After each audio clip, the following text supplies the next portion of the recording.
A 75-year-old man hears a voice in the middle of the desert. Not a visible angel, not thunder from the sky, a voice. And the voice says, "Leave everything. Your home, your family, your land. Go to a place I will show you, and I will make you into a great nation." This man had no children. His wife was barren. He had no army, no territory, not a single ally. And yet, he went. From this decision, from this insane walk of an old man without heirs toward the unknown, was born the most influential, most persecuted, and most indestructible people in human history. A people who survived pharaohs, empires, exiles, and massacres. A people who gave the world the Bible, monotheism, and the man who divided history into before and after. But how? How did a family of landless nomads turn into all of this? And why did God choose them specifically? This is the story you are about to hear now. 4,000 years compressed into 60 minutes, from the dust of Eden to the first Christians. And I warn you, this story is more violent, more surprising, and more impossible than anything Hollywood has ever tried to put on a screen. But to understand the people of God, you need to understand why God needed a people. And for that, we go back to the absolute beginning of everything. Genesis 1 describes creation in 6 days. Light, sky, earth, seas, plants, animals. And on the 6th day, God does something different from everything that came before. He doesn't say, "Let there be." He says, "Let us make. Let us make man in our image and likeness." It is the only moment of creation where God uses the plural, as if he were facing a decision that weighed more than all the others. Adam is formed from the dust of the ground, Eve from his rib. God plants a garden eastward in Eden, and the biblical description of this place is anything but abstract. Genesis 2 speaks of rivers with real names, the Tigris and the Euphrates, which still exist today and cut through modern Iraq. It speaks of gold, bdellium, and onyx stone. It was a physical place with coordinates, with geography, and in the center of the garden, 2 trees, the tree of life and the tree of the knowledge of good and evil. One rule, a single rule: do not eat from this tree. From all the others, yes; from this one, no. And here begins the pattern that will repeat for the next 4,000 years of human history. God offers a covenant, the human being breaks it. The serpent convinces Eve. Eve eats, Adam eats. And in that instant, something breaks that will never again be repaired by human hands. Direct intimacy with God. It was over. For the first time, the text says they felt shame. For the first time, they hid. God expels the two from the garden. He places cherubim with flaming swords guarding the entrance. And humanity begins its journey on the outside. But, and here is a detail most people ignore, in the middle of the curse, God hides a promise, Genesis 3:15. He says to the serpent, "The offspring of the woman will crush your head." It is the first messianic prophecy in the Bible.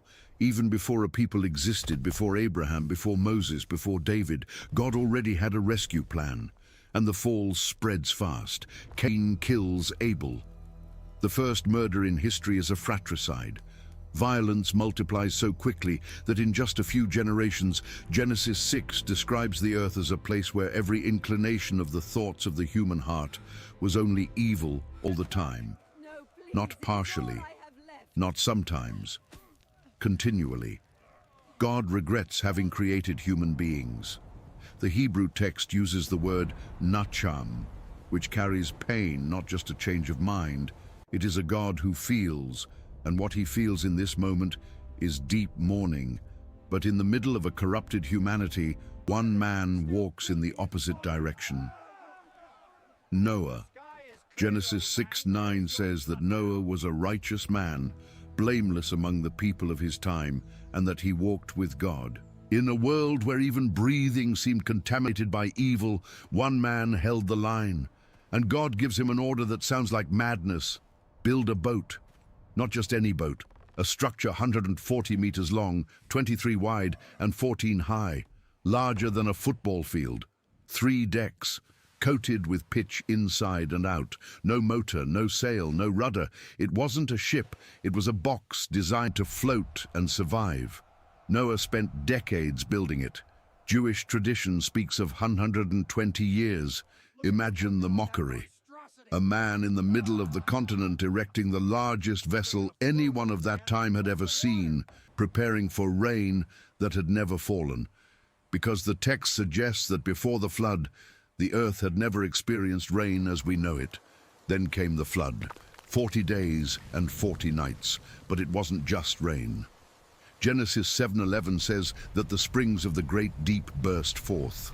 The ground split open, water rose from below and fell from above at the same time. The earth was literally swallowed. 8 people survived, 8 in the entire planet. Noah, his wife, his 3 sons, and their wives. When the ark finally rested on the mountains of Ararat and the door opened, the world they knew had disappeared. No cities, no roads, no neighbors. Total silence. A restart from zero. God makes a new covenant with Noah, never again to destroy the earth with water, and he places the rainbow as a sign, not as decoration, but as a contract. Every time it rains and the bow appears, it is God reaffirming that promise made to a man soaked in mud on the top of a mountain. But here comes something that will frustrate you. Humanity did not learn. Noah's descendants multiply, they spread, and their first great collective decision is to build the Tower of Babel, a tower that would touch the sky, not to worship God, but to make a name for themselves. The same arrogance, the same independence. God comes down, and the text literally says comes down, confuses the languages and scatters them across the face of the earth. Nations are formed, peoples, cultures, languages, everything is born from this moment. But the practical result is that humanity is lost again, fragmented, worshipping idols, sinking into the same cycle. And here, in chapter 12 of Genesis, God changes strategy.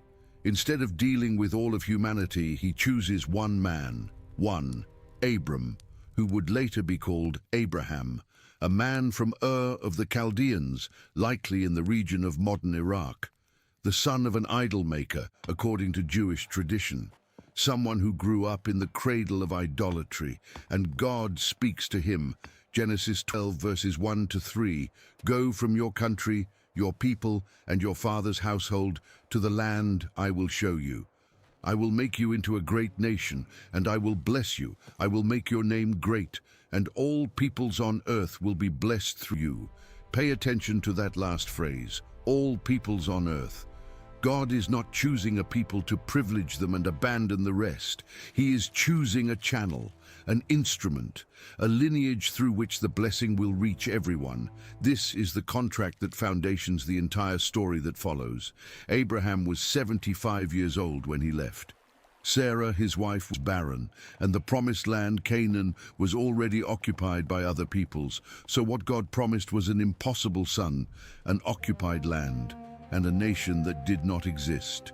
Everything in the future, everything depending on faith. And Abraham stumbled more than once. He lied about Sarah twice, saying she was his sister to protect himself. He tried to manufacture the promise on his own when he had a son, Ishmael, with the servant Hagar, because he was tired of waiting.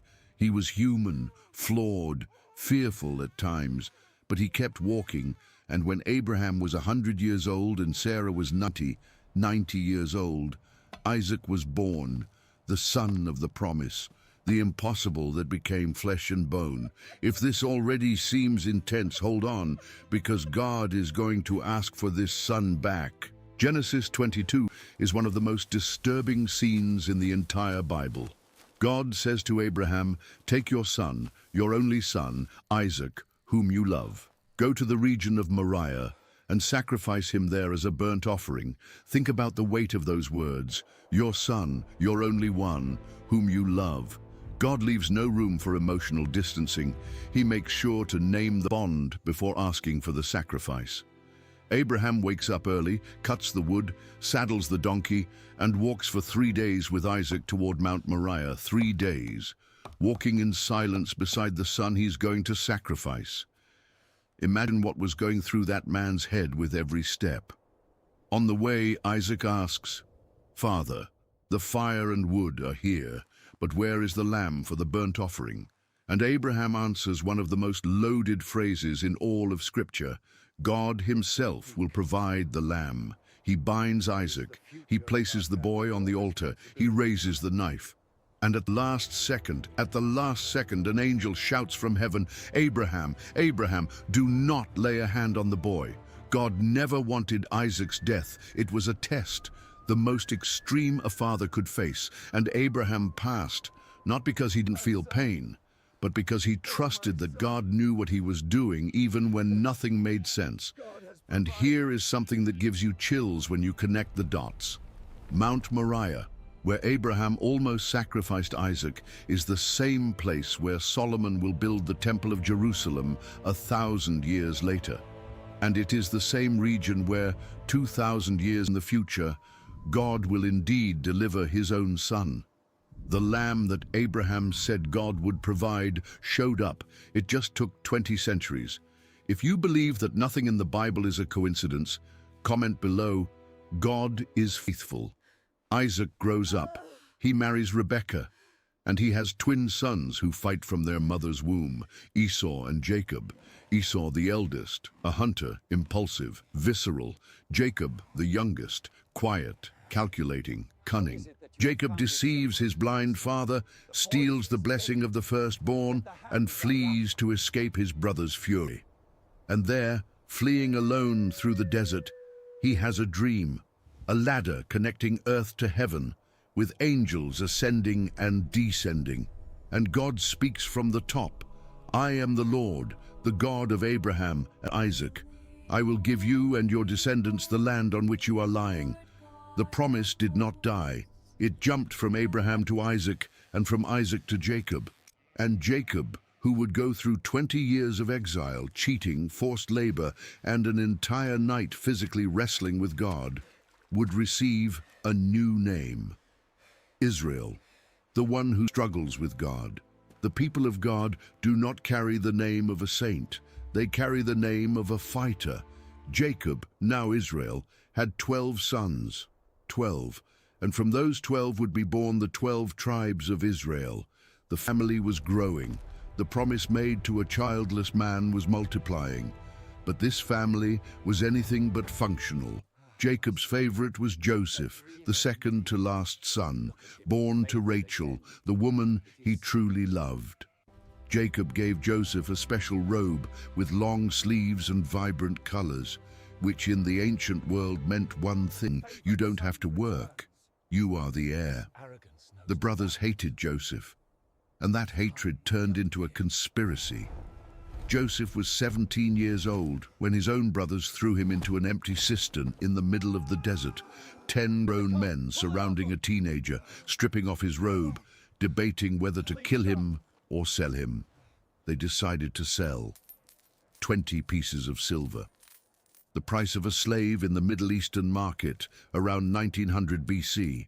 Joseph was taken to Egypt, from favorite son to slave, from slave to prisoner, after being falsely accused by his master's wife. And in prison, something happened that no one could have predicted. Joseph began to interpret dreams with a supernatural precision that caught even Pharaoh's attention. Pharaoh had a dream that no magician in Egypt could decipher. 7 fat cows devoured by 7 skinny cows. 7 full ears of grain swallowed by 7 thin ears. Joseph interpreted 7 years of plenty, followed by 7 years of brutal famine. And he didn't just interpret, he presented an economic plan. Stockpile 20% of all production during the good years to survive the bad ones. Pharaoh made Joseph the governor of Egypt. In one day, Joseph came out of prison and received Pharaoh's signet ring, a gold chain, and fine linen clothes. He was 30 years old. 13 years after being thrown into a hole by his own brothers, he was ruling the most powerful nation in the world. And when the famine came, just as Joseph said it would, it hit the entire world, including Canaan, including Jacob's family. Joseph's brothers went down to Egypt to buy food, and they came face to face with the brother they had sold as a slave without recognizing him. Joseph, dressed as an Egyptian, speaking Egyptian, sitting on the second most powerful throne on earth. The reunion took months. Joseph tested his brothers, pressured them, provoked them, until he couldn't take it anymore. Genesis 45 says he wept so loudly that the Egyptians in the next room heard him, and he said, "I am Joseph. Is my father still alive?" And then came the phrase that summarizes this entire story. "You intended to harm me, but God intended it for good." The whole family, 70 people, moved to Egypt. Jacob, old and blind, hugged the son he thought had been dead for 20 years. And there, in the Nile Delta, in the land of Goshen, the 12 tribes of Israel settled. If this story is surprising you, leave a like now so more people can get to know this history. They were protected, they were fed, they were growing. But what seemed like a happy ending was actually a 400-year trap. Genesis ends in peace. But between the last verse of Genesis and the first of Exodus, more than 300 years passed. 300 years of silence. The Bible does not record a single word from God in this interval. No prophet, no vision, no dream. Just time passing and the people growing. And they grew. Exodus 1:7 says that the Israelites were exceedingly fruitful. They multiplied greatly, increased in numbers, and became so numerous that the land was filled with them. From 70 people to somewhere between 2 and 3 million in 4 centuries. A demographic explosion that did not go unnoticed, because a new Pharaoh rose to the throne. One who did not know Joseph, who had never heard of the Hebrew governor who saved Egypt from famine. To this Pharaoh, the Israelites were not allies, they were a threat. Too foreign, too numerous, too strong. Slavery began slowly. First forced labor, then supervisors with whips, then impossible production quotas. The Israelites built entire cities with mud bricks, Pithom and Ramesses, which archaeology has already located in the Nile Delta. They carried clay on their backs under a 40-degree sun. They died on construction sites and were replaced the next morning. But the more they were oppressed, the more they multiplied. And Pharaoh, frustrated, made the most brutal decision a ruler can make: kill the children. Every newborn Hebrew boy was to be thrown into the Nile River, not executed in secret, publicly drowned. The river that gave life to Egypt would become a graveyard for babies. It is in this scenario of horror that the most important man of the Old Testament is born. A woman from the tribe of Levi hid her son for 3 months. 3 months of stifling a newborn's cry, locking doors, living in constant panic. When she could hide him no longer, she made a papyrus basket, waterproofed it with bitumen and pitch, placed the baby inside, and set it among the reeds on the banks of the Nile. The same mother who spent sleepless nights protecting her son now had to surrender him to the river, not for lack of love, but because of it. The baby's sister Miriam stayed hidden among the reeds watching, and the basket floated exactly to where Pharaoh's daughter was bathing. The princess opened the basket, saw the baby crying, and had compassion. She knew it was a Hebrew boy. She knew he should be dead, and yet she said, "I will keep him." Miriam appeared and suggested a wet nurse, the baby's own mother. The mother was paid by Pharaoh to nurse her own son, and the princess gave him an Egyptian name, Moses, because I drew him out of the water. Moses grew up in the palace. Egyptian education, Egyptian language, Egyptian privileges. Acts 7:22 says he was educated in all the wisdom of the Egyptians and was powerful in speech and action. He was, for all intents and purposes, a prince, the adopted grandson of the man who enslaved his own people. At 40, Moses went out to see the reality. He saw an Egyptian beating a Hebrew. He looked around, killed the Egyptian, and buried the body in the sand. The next day, 2 Hebrews were fighting, and when Moses tried to intervene, one of them threw it in his face. "Who made you ruler and judge over us? Are you thinking of killing me as you killed the Egyptian?" Moses fled. He crossed the Sinai desert and reached Midian, where he became a shepherd. From prince to fugitive to shepherd. 40 years in the palace, 40 years in the desert. 80 years of preparation for a mission he never asked for. And then, on an ordinary day, shepherding his father-in-law's flock near Mount Horeb, Moses saw something impossible, a bush on fire that was not consumed. The flames burned, but the leaves remained intact. He approached, and from the middle of the fire a voice called, "Moses, Moses, take off your sandals, for the place where you are standing is holy ground." Moses covered his face. He was afraid to look at God. And God said, "I have indeed seen the misery of my people in Egypt. I have heard them crying out. I am concerned about their suffering, and I have come down to rescue them. 400 years. 400 years of silence and slavery, and now, in the middle of nowhere, to an 80-year-old shepherd who stuttered and had a homicide on his record, God finally spoke, "I am who I am." That was the name God gave himself. In Hebrew, YHWH, the God who simply is, without beginning, without end, without explanation. And he sent Moses back to Egypt with a simple message for Pharaoh: "Let my people go." Moses returned. He faced Pharaoh, and Pharaoh laughed literally. "Who is the Lord that I should obey him? I do not know the Lord, and I will not let Israel go." Then the plagues began, 10 in total, and each of them was not random. It was a direct attack on an Egyptian god. The water of the Nile turned to blood. The Nile was sacred, worshipped as the god Hapi. God turned the object of worship into an object of revulsion. Frogs covered the entire land, and the frog goddess Heket could do nothing. Gnats, flies, plague on livestock, boils on skin. Each plague escalated. Each plague proved that the gods of Egypt were powerless before the god of the slaves. The 7th plague brought a storm of hail with fire. The 8th, locusts that devoured everything that remained. The 9th, 3 days of total darkness. Darkness that could be felt, the text says. In a country that worshipped Ra, the sun god, the sun simply went out, and Pharaoh hardened his heart. Plague after plague, he saw his country being destroyed and refused to yield, because freeing the Hebrews meant admitting that their God was greater than all the gods of Egypt combined. The 10th plague changed everything, the most terrible of all. The angel of death would pass through Egypt at midnight and kill every firstborn, of humans and of animals. From Pharaoh to the prisoner, no one would be safe, except those who did one thing: kill a lamb without defect and smear the blood on the doorposts and lintels of the door. When the angel saw the blood, he would pass over that house.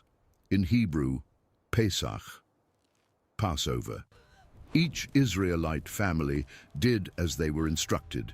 They roasted the lamb with bitter herbs and unleavened bread. There was no time for the dough to rise. They would eat standing up with sandals on their feet and staff in hand, ready to run. It was a meal of urgency, a meal of flight. At midnight, the cry cut through Egypt. Exodus 12:30 says that there was not a house without someone dead. Pharaoh's son, the sons of the generals, the sons of the bakers, death at every door without blood. Pharaoh called Moses in the middle of the night. This time, he didn't negotiate. Leave, leave, and take everything. The Egyptians pushed gold, silver, and clothes into the hands of the Israelites just so they would go away quickly. An entire people left Egypt that dawn. 600,000 men on foot, not counting women and children. A human column marching out of the most powerful nation on earth. But Pharaoh changed his mind. He always does. He gathered 600 war chariots, the most lethal military technology of the Bronze Age, and went after them. The Israelites reached the edge of the Red Sea. In front, water. Behind, the Egyptian army raising dust on the horizon. No boats, no weapons, no way out. And they did what they would do repeatedly for the next 40 years. They complained. Was it because there were no graves in Egypt that you brought us to the desert to die? Moses stretched out his hand over the sea, and God sent an east wind that blew all night long. The water divided. It didn't gently recede. It formed walls of water on both sides, with dry ground in the middle. The Israelites passed through walking between liquid ramparts, with fish trapped vertically on both sides, while the ground beneath their feet was firm earth. When the last Israelite crossed and the first Egyptian was in the middle of the corridor, the walls collapsed. Chariots, horses, soldiers swallowed. Exodus 14:28 says that not one of them survived. The most feared army in the ancient world, eliminated in minutes. On the other side, Miriam, the same girl who watched the basket in the Nile, took a tambourine and the women of Israel danced. They sang the first hymn recorded in the Bible, "Sing to the Lord, for he is highly exalted. Both horse and driver he has hurled into the sea." They were free. For the first time in 400 years, the people of God belong to no one but God. But freedom without direction is chaos, and God knew that. 3 months after leaving Egypt, the Israelites camped at the foot of Mount Sinai, and God came down. The entire mountain trembled. Fire on the top, smoke like that of a furnace, the sound of a trumpet that grew louder and louder. The entire people recoiled in terror. Exodus 19 says that even Moses trembled. God established a perimeter around the mountain. Any person or animal that touched the mountain would die. It wasn't a suggestion, it was a law of spiritual physics. The holiness of God was so intense that proximity without permission meant destruction. And there, on that smoking mountain, God dictated the 10 Commandments. Not suggestions, not advice, commandments carved in stone by the very finger of God. You shall have no other gods before me. You shall not make yourself an image. You shall not misuse the name of the Lord. Remember the Sabbath day. Honor your father and mother. You shall not murder. You shall not commit adultery. You shall not steal. You shall not give false testimony. You shall not covet. 10 laws. 4 about the relationship with God. 6 about the relationship between people. An entire constitution compressed into fewer words than a rental agreement. And upon these 10 phrases, all Western legislation would be built. Human rights, penal codes, ethical foundations, the DNA of all of this is in the tablets Moses carried down in his arms. But God didn't stop at the 10 Commandments. He gave Moses more than 600 additional laws. Laws on hygiene, diet, justice, property, marriage, debt, slavery, war, agriculture, a complete civil, criminal, and religious code. Detailed instructions for the construction of the tabernacle, a portable tent that would be God's dwelling in the middle of the camp. Moses went up the mountain and stayed there 40 days, without food, without water, in the direct presence of God, receiving the instructions. And meanwhile, down below, the people couldn't stand the wait. 40 days without a leader, 40 days without knowing if Moses was alive or dead. And what did they do? They went to Aaron, Moses' brother, the high priest, the number 2, and said, "Make us gods who will go before us." Aaron asked for their gold earrings, the same gold the Egyptians had given them on the night of the escape. The gold of liberation became the material for idolatry. Aaron melted it all down and fashioned a golden calf, and the people bowed before a statue made of their own jewelry and said, "These are your gods, Israel, who brought you up out of Egypt." 40 days. It took only 40 days for a people who saw the sea open, who ate manna from heaven, who drank water from a rock, who followed a pillar of fire by night and a cloud by day, to bow before a piece of melted metal. When Moses came down and saw the scene, the calf dancing, the naked and uncontrolled people, he threw the tablets of the law on the ground. The tablets written by the finger of God shattered at the foot of the mountain where God had just spoken. The symbolism is brutal. The covenant was broken before it was even implemented. God wanted to destroy the entire people. He said to Moses, "Now leave me alone so that my anger may burn against them and that I may destroy them. Then I will make you into a great nation. God offered Moses the same deal given to Abraham, but over the ruins of Israel, and Moses refused. He interceded. He argued with God. What will the Egyptians say? That you brought this people out of Egypt to kill them in the mountains? Moses used God's own reputation as an argument, and God listened. The text says that God relented and did not bring on his people the disaster he had threatened. 3,000 people died that day as a consequence of idolatry, but the people survived. The covenant would be remade. New tablets would be carved. The story would continue, bruised but not ended. And from that moment on, the journey to the Promised Land turned into a slow-motion disaster. The journey from Sinai to Canaan would take, in a straight line, about 11 days. It took 40 years. God sent 12 spies to scout the land, one from each tribe. They returned after 40 days, carrying a cluster of grapes so large it took 2 men to carry it. The land was everything God had promised: fertile, abundant, overflowing with milk and honey. But 10 of the 12 spies said, "We can't do it. The people there are giants, the cities are fortified. We are like grasshoppers compared to them. We are going to die." Only 2, Joshua and Caleb, said, "Let's go. God is with us. If he promised, he delivers." The people chose to listen to the 10. They cried all night. They wanted to go back to Egypt, go back to slavery. They preferred known chains to a freedom that required courage. And God said, "You don't want to enter? Then you won't enter. This entire generation will die in the desert. Your children, they are the ones who will step on the land you refused." 40 years, 1 year for each day the spies spent in the land. And so it was. An entire generation dragged itself through the Sinai desert. They ate manna every morning for 40 years. The text says manna tasted like honey wafers and appeared with the dew, like a thin white layer on the sand. Their clothes did not wear out, their feet did not swell, but all of them, one by one, died without seeing the promise fulfilled. Moses, too, the greatest leader Israel ever had, made a mistake at Meribah. God told him to speak to a rock so that water would come out of it.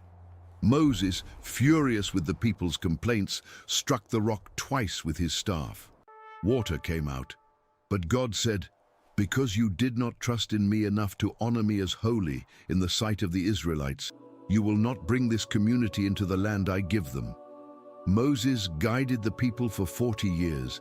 He faced rebellions, wars, plagues, droughts. He went up the mountain, came down the mountain, interceded for the people hundreds of times.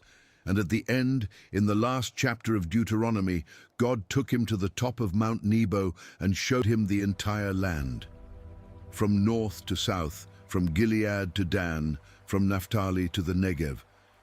Everything Abraham dreamed of, everything Isaac waited for, everything Jacob fought to achieve. God said, "This is the land I promised on oath to Abraham, Isaac, and Jacob. I have let you see it with your eyes, but you will not cross over into it." Moses died there. At 120 years old, his eyes were still perfect, his vigor intact. God buried him in a valley in Moab, and the text says that to this day, no one knows where his grave is. The greatest prophet of Israel, buried personally by God, in a place that no human being has ever found. Israel wept for 30 days, and then they rose, because on the east bank of the Jordan River, a new leader was already standing, Joshua. The spy who 40 years earlier had said, "Let's go, God is with us." And now, finally, it was time to enter. The Jordan River during harvest time overflows. The waters come down from Mount Hermon, carrying the spring snowmelt, and the river, normally narrow, spreads across nearly 2 kilometers of floodplain. This was the barrier between the desert and the promise. God said to Joshua, "Tell the priests carrying the Ark of the Covenant to step into the river, not after the water stops, not when it's safe, now, with their feet in the current." And the instant the soles of the priests' feet touched the water, the Jordan stopped. Upstream, near a town called Adam, the water piled up like a wall. Downstream, the riverbed dried up, and the entire people, hundreds of thousands of people with children, flocks and wagons, crossed the Jordan on foot in the middle of the dry bed, while the priests held the ark at the exact center of the river. 40 years earlier, their parents had crossed the Red Sea. Now the children were crossing the Jordan. The generation that refused to enter was dead. The generation born in the desert was stepping for the first time on the land they had nursed on through the stories told around campfires for 4 decades. But the land was not empty, and the first thing in the way was Jericho, a fortified city with double walls. The outer wall was nearly 2 meters thick, the inner more than 3. Between them, houses were built in the gap. Archaeology has found these walls. It found the remains of the collapse. Jericho was the gateway to Canaan, and everyone knew the Israelites were coming. Rahab, a prostitute who lived in the wall itself, told Joshua's spies, "We have heard how the Lord dried up the water of the Red Sea for you. Our hearts melted in fear. No one has any courage left to face you." She hid the spies, hung a scarlet cord from her window as a sign, and when the walls fell, her house was the only one left standing, a foreigner, a prostitute, saved by faith. And when you open Matthew chapter 1, there is her name, Rahab, in the genealogy of Jesus Christ. The strategy to conquer Jericho didn't come from any military manual. God said, march around the city once a day for 6 days. 7 priests blow 7 trumpets of ram's horns in front of the ark. No shouting, no attacking, just marching. Imagine the scene from inside the wall. Day 1, the Israelites appear, do a full lap and leave. Day 2, the same thing. Day 3, 4, 5, 6. Total silence, only the low sound of the trumpets and the noise of footsteps on the earth. The psychological tension must have been unbearable. On the 7th day, they marched 7 times, and on the 7th lap, Joshua shouted, "Shout, for the Lord has given you the city." The people shouted, the trumpets sounded, and the walls collapsed. They didn't crack. They didn't give way slowly. They fell flat, from the top down, as if the ground beneath them had simply given up on existing. Archaeology confirms the walls of Jericho collapsed outward, not inward, which contradicts a conventional attack where battering rams push walls inward. Something knocked those walls down from the inside out. If that gave you chills, comment below. The walls fell. With Jericho open, the conquest of Canaan lasted about 7 years. Joshua led campaign after campaign.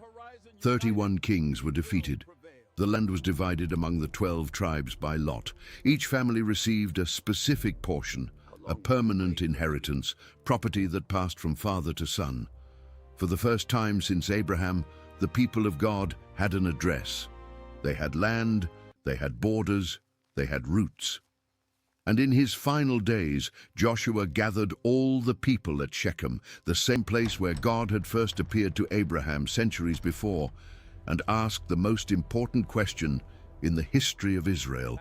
Choose for yourselves this day whom you will serve, whether the gods your ancestors served beyond the Euphrates, the gods of the Amorites, or the Lord. And then he said the phrase that echoes to this day, "As for me and my household, we will serve the Lord." Joshua died at the age of 110, and with him died the last witness of the crossing of the Jordan, the walls of Jericho, the conquest. Judges 2:10 records the most terrifying phrase in the Old Testament. Another generation grew up who knew neither the Lord nor what he had done for Israel. An entire generation forgot. Not that they had never heard, they forgot because they had never experienced it, and what followed was the most chaotic, violent, and unpredictable period in the entire biblical narrative. The era of the judges. Not judges of robe and gavel, military and spiritual leaders who arose in moments of crisis, liberated the people, and then disappeared. The cycle was always the same. Israel worshipped other gods. God delivered Israel to their enemies. Israel cried out for help.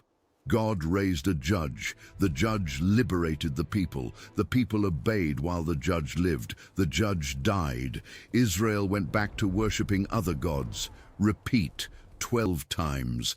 Deborah judged Israel under a palm tree between Ramah and Bethel. A woman in a patriarchal society, in a position of absolute authority. When the Canaanite general Sisera threatened Israel with 900 iron chariots, Deborah summoned Barak to lead the army. Barak said, "If you go with me, I will go." Deborah went, and she warned, "The honor will not be yours, for the Lord will deliver Sisera into the hands of a woman." And he did. Sisera fled the battle and hid in the tent of Jael, a Kenite. She gave him milk, covered him, waited for him to fall asleep, and drove a tent peg through his temple, through his skull, and into the ground. The Bible does not filter the violence. It doesn't romanticize war. It records what happened, with all the blood that came with it. Gideon was the least in the weakest family of the most insignificant tribe. When the angel of the Lord appeared to him, Gideon was threshing wheat hidden in a winepress, a tank for pressing grapes, because he was afraid the Midianites would steal the harvest. The angel said, "The Lord is with you, mighty warrior." Gideon must have looked around to see if the angel was talking to someone else. God told him to gather an army. 32,000 men showed up. God said, "Too many. Send home anyone who is afraid." 22,000 left. 10,000 remained. God said, "Still too many. Take the 10,000 to drink water at the river. Anyone who kneels to drink, send home. Anyone who laps the water with their hand to their mouth without taking their eyes off the horizon, stays." 300 men. God reduced the army from 32,000 to 300 against a Midianite army that the text compares to locusts with countless camels. And with torches inside clay jars and trumpets, the 300 surrounded the camp at night, broke the jars, blew the trumpets and shouted, "A sword for the Lord and for Gideon." The panic was so absolute that the Midianites began to kill each other in the darkness.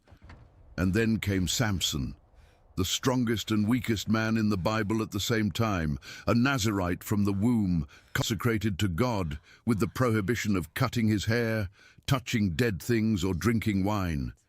He violated all 3 vows. He killed a lion with his hands and then took honey from the carcass. He attended parties with wine, and he fell in love with the wrong women repeatedly. Samson killed 1,000 Philistines with the jawbone of a donkey. He tore off the gates of Gaza, heavy wooden doors reinforced with bronze that would take 10 men to move, and carried them on his shoulders up a hill. His physical power was supernatural, but his emotional weakness was as great as his strength. Delilah asked 3 times for the secret of his strength. He lied 3 times. She betrayed him 3 times, and the 4th time he told the truth.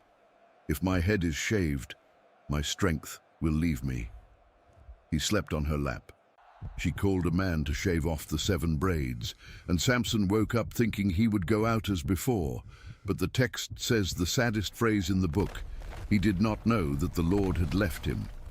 The Philistines gouged out his eyes, shackled him, and put him to turn a grain mill like an animal.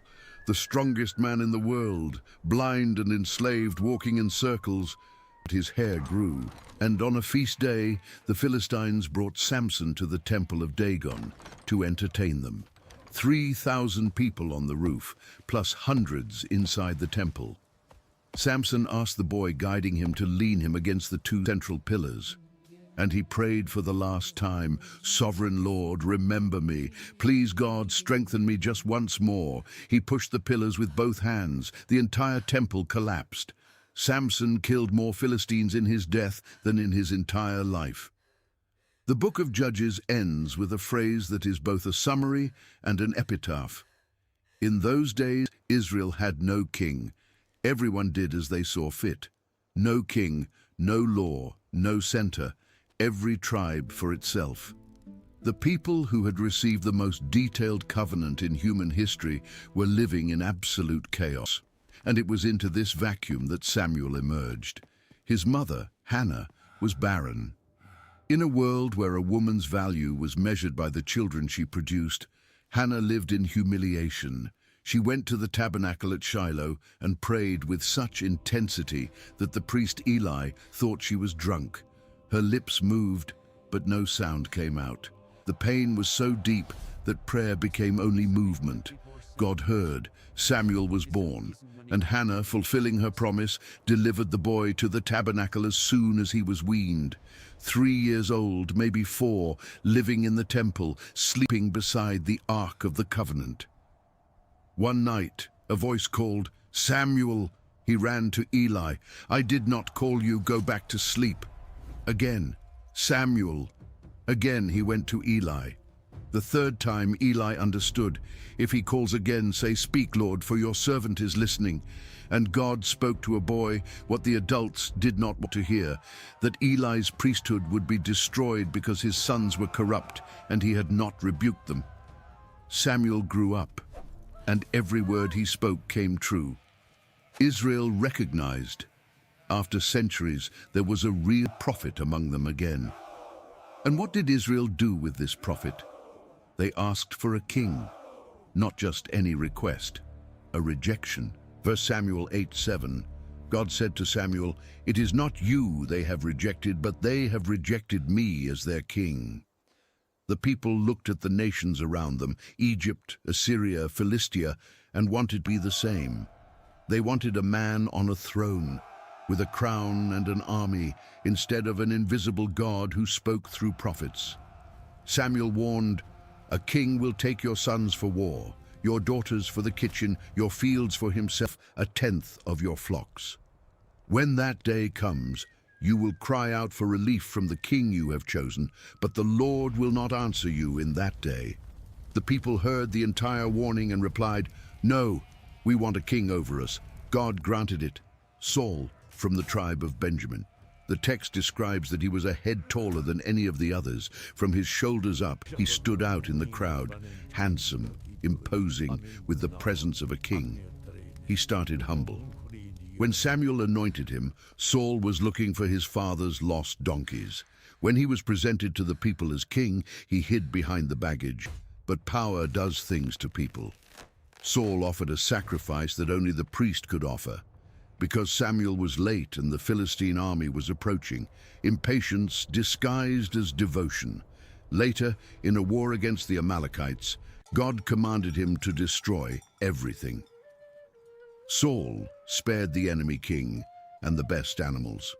When Samuel confronted him, Saul said, "I kept the animals to sacrifice to the Lord." Samuel responded with one of the most cutting phrases in all of Scripture.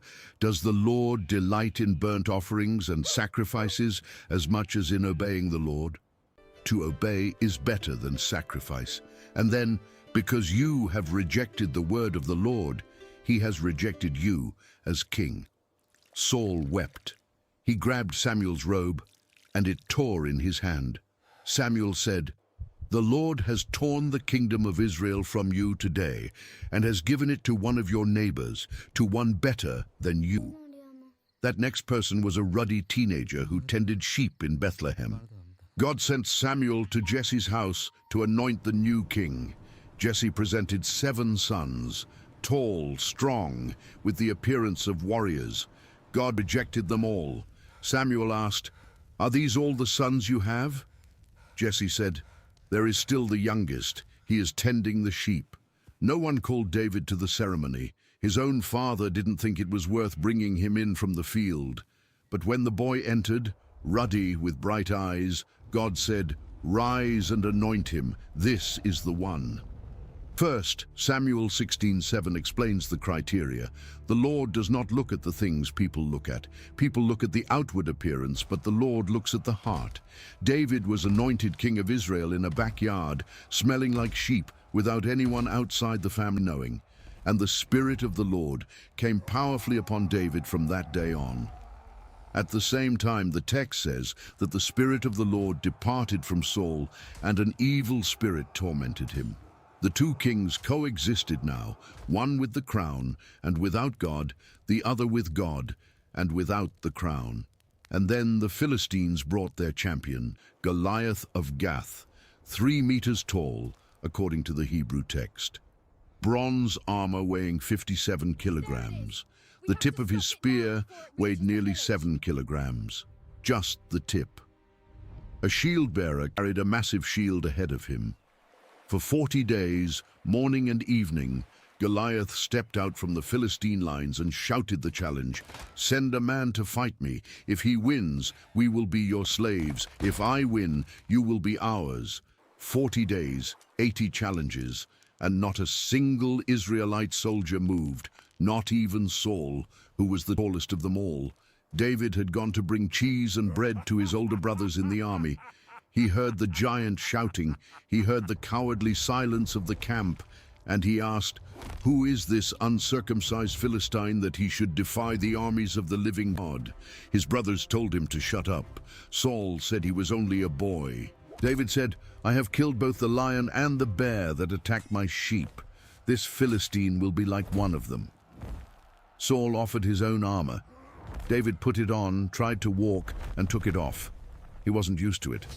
He picked 5 smooth stones from the stream, put them in his shepherd's bag, and walked toward the giant with a sling in his hand. Goliath was offended.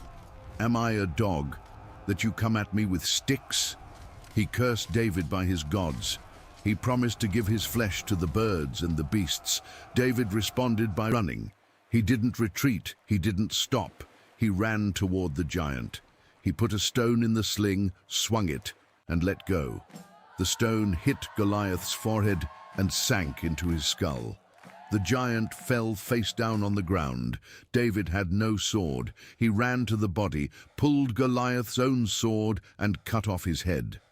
The Philistines, seeing their champion decapitated by a boy, fled.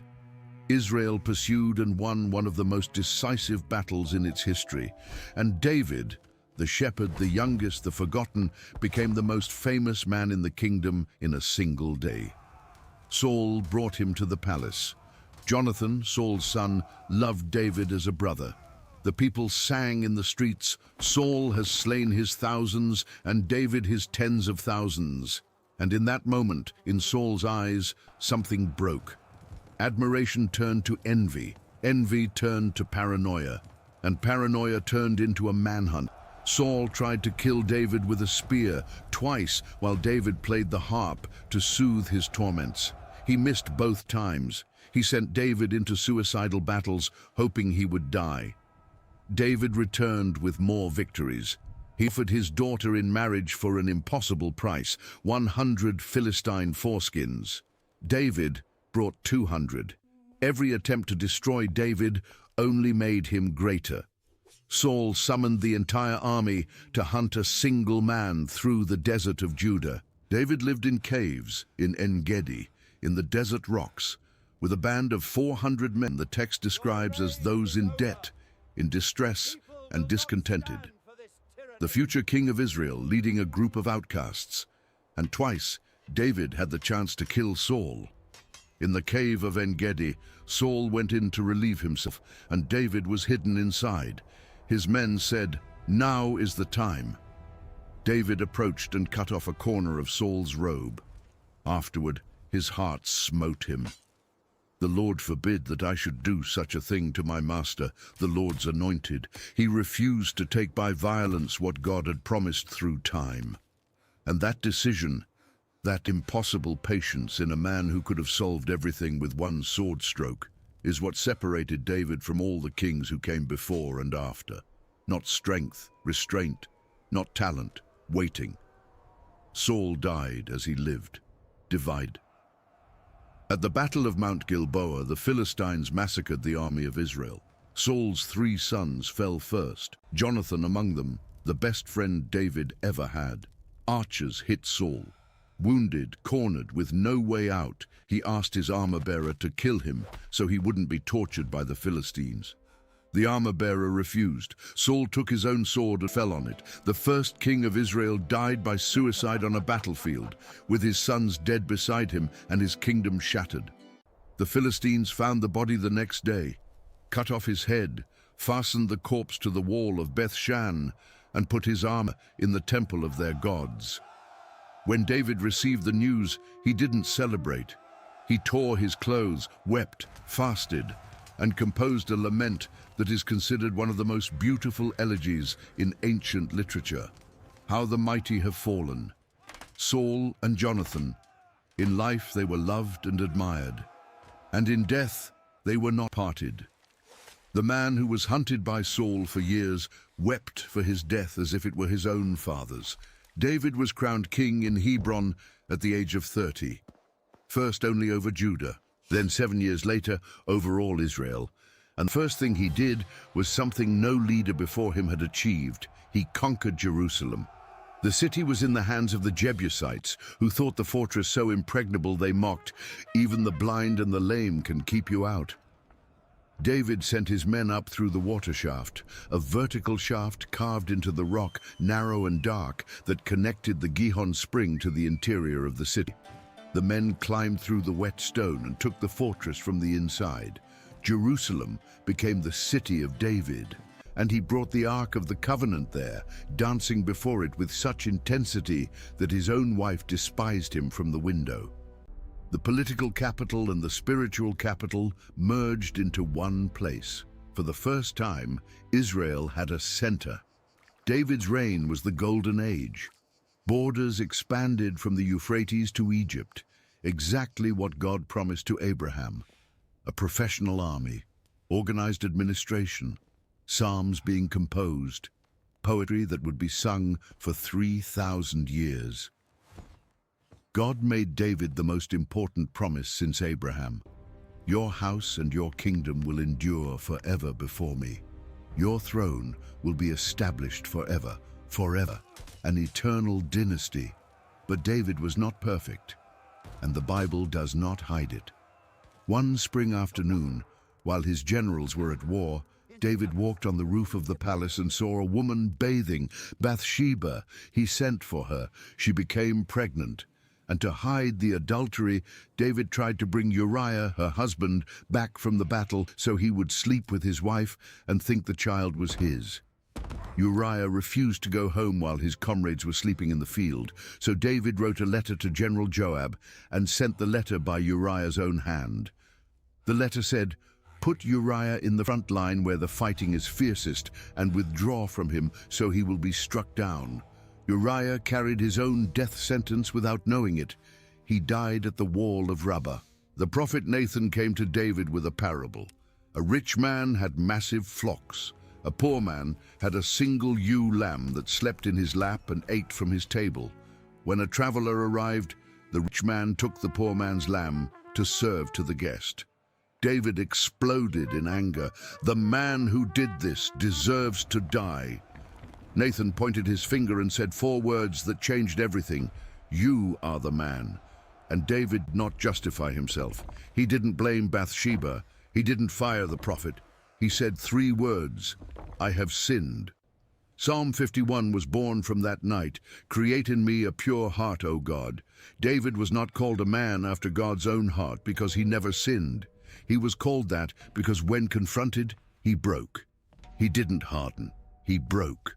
Solomon, son of David and Bathsheba, inherited the throne and built what his father dreamed of but could not erect, the Temple of Jerusalem. 7 years of construction, 180,000 workers. Stones 12 meters long cut the quarry and transported without iron tools at the site. The sound of a hammer was never heard at the location. Interior walls lined with cedar of Lebanon, carved with flowers and cherubim. The Holy of Holies covered in pure gold, floor, walls, ceiling. When the ark was placed inside and the priests came out, a cloud filled the temple with such density that no one could stand. The glory of God had a physical address, but Solomon, the wisest man who ever lived, committed the most predictable mistake in history. 700 wives, 300 concubines, many of them foreigners who bought their gods, and in his old age his heart turned. The man who built the temple of God built altars to Ashtoreth and Molech on the same mountain. When Solomon died, the kingdom cracked. 10 tribes to the north under Jeroboam, 2 to the south, Judah and Benjamin under Rehoboam, David's grandson. The north never had a faithful king, The south had a few, but it wasn't enough. In 722 BC, Assyria swept through the northern kingdom. 10 tribes scattered, absorbed, disappeared from history. In 586, Nebuchadnezzar burned Jerusalem. Solomon's temple, which took 7 years to build, burned in one day. The Ark of the Covenant disappeared. No one knows where it is to this day. The people were dragged to Babylon, 70 years of exile, no temple, no land, no king. Everything that defined Israel was lost. And yet by the rivers of Babylon they sat and wept.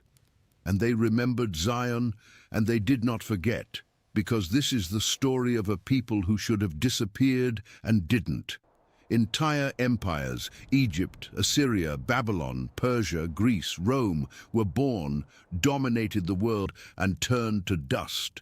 But the people who came from Sarah's barren womb, who survived famine, slavery, the desert, exile, and fire, this people still exists.